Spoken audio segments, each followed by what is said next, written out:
அடுத்ததா நம்ம லிஸ்ட்ல இருக்கிறது துலாம் ராசி லிப்ரா. சுக்கிர பகவானோட ஆதிக்கம் பெற்றவங்க நீங்க. எப்பவுமே ஒரு பேலன்ஸ்டா நளினமா இருக்கணும்னு நினைப்பீங்க. இந்த 2026 பரபாவ வருஷம் உங்களோட அந்த பேலன்ஸை இன்னும் அழகாக்க போகுது. வணக்கம் துலாம் ராசி நேயர்களே. தராசு சின்னத்தை கொண்ட நீங்க நியாயத்துக்கும் நேர்மைக்கும் ரொம்ப முக்கியத்துவம் கொடுப்பீங்க.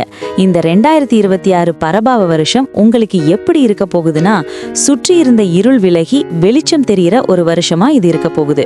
கடந்த 2 வருஷமா ஏதோ ஒரு பாரத்தை மனசுல சுமந்துட்டு இருந்திருப்பீங்க. நமக்கு ஏன் எதுவும் சரியா அமையலன்னு கூட தோணியிருக்கலாம். ஆனா இந்த வருஷம் கிரகங்களோட சஞ்சாரம், குறிப்பா குருவோட பார்வை உங்க ராசிக்கு சாதகமா இருக்கிறதால ஒரு புதுவிதமான ரிலாக்ஸை நீங்க ஃபீல் பண்ணுவீங்க. வேலை விஷயத்துல பார்த்தா துலாம் ராசிக்கு இந்த வருஷம் ஒரு ரிவார்டிங் வருஷம். அதாவது நீங்க செஞ்ச பழைய வேலைகளுக்கு இப்போ பாராட்டு கிடைக்கும். ஆஃபீஸ்ல உங்க மேல இருந்த தேவையில்லாத பழிகள் நீங்கும்.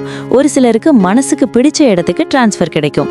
கலைத்துறை, மார்க்கெட்டிங், டிசைனிங் துறையில இருக்கிறவங்களுக்கு இது ஒரு பொற்காலம்னே சொல்லலாம்.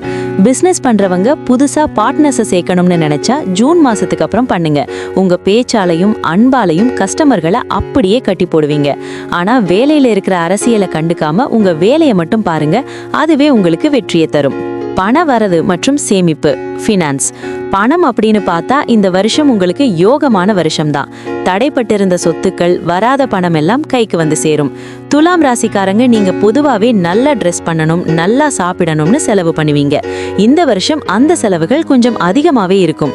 ஆனா கூடவே வருமானமும் வர்றதால மேனேஜ் பண்ணிடுவீங்க. ரியல் எஸ்டேட்ல முதலீடு பண்ண இது ஒரு சரியான டைம். வண்டி வாகனம் மாத்தணும்னு நினைக்கிறவங்க தாராளமா இந்த வருஷம் பண்ணலாம். யாருக்காவது கடன் கொடுக்கும் போது மட்டும் கொஞ்சம் யோசிங்க. ஏன்னா கொடுத்த பணம் திரும்ப வர்றதுக்கு ரொம்ப இழுக்கும். குடும்பம் மற்றும் ஆரோக்கியம், ஃபேமிலி அண்ட் ஹெல்த். குடும்பத்தை பொறுத்த வரைக்கும் இந்த வருஷம் ரொம்ப கலர்ஃபுல்லா இருக்கும். வீட்டுல விசேஷங்கள், பார்ட்டிகள்னு கலகலப்பா இருப்பீங்க. வாழ்க்கை துணையோட இருந்த சின்ன சின்ன ஊடல்கள் மாறி இப்போ புரிதல் அதிகமாகும். பிரிஞ்சிருந்த தம்பதிகள் ஒன்னு சேர்றதுக்கு நிறைய வாய்ப்பு இருக்கு. பசங்களோட கல்யாண பேச்சுவார்த்தை கைகூடும். ஆரோக்கியத்துல பார்த்தா துலாம் ராசிக்காரங்களுக்கு அடிக்கடி முதுகு வலி இல்லனா கால் வலி வரலாம். அப்புறம் கிட்னி சம்பந்தமான சின்ன உபாதைகள் வர வாய்ப்பு இருக்கு. அதனால தண்ணி நிறைய குடிங்க.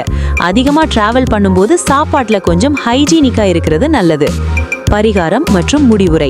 இந்த வருஷம் உங்களுக்கு இன்னும் ஸ்மூத்தா போகணும்னா வெள்ளிக்கிழமை தோறும் அம்பிகையை வழிபடுங்க. முடிஞ்சா சுமங்கலி பெண்களுக்கு தாம்பூலம் கொடுங்க. இதெல்லாம் செஞ்சா வர்ற தடைகள் எல்லாம் விலகி வாழ்க்கை இன்னும் சந்தோஷமா இருக்கும். மொத்தத்துல துலாம் ராசிக்கு இது ஒரு நிம்மதியும் வளர்ச்சியும் நிறைந்த வருஷம்தான். All the best.